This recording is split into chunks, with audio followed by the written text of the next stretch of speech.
Hello po, bakit bata pa lang ang lakas na humilik?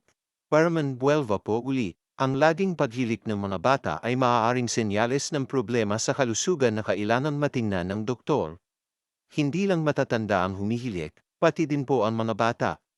Humihilik ang isang tao kapag may bumabara sa daanan ng hangin sa may bandang lalamunan. Narito po ang ilang mga sakit na pwedeng dahilan ng paghilik ng inyong mga anak. Una, seasonal allergies. Pwedeng magbara ang ilong ng mga batang may allergy kaya humihilik ang mga ito.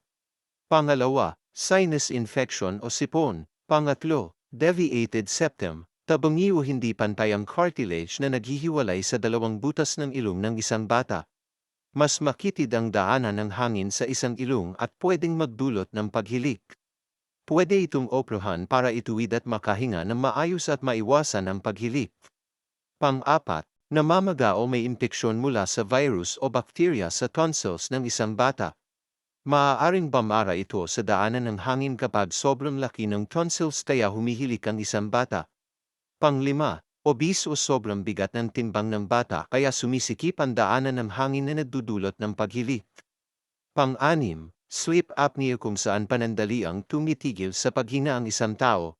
Kadalasan nagigising sa gabi na masakit ang ulo o sobrang pagod. Pagod sa umaga at laging inaantok. Irritable at hirap mag-concentrate sa paaralan. Kung sakaling palaging humihilik ang inyong anak, mainam na dalhin ito sa kanilang pediatrician upang malaman ang dahilan nito at mabigyan ng lunas. Ingat po palagi. God bless po.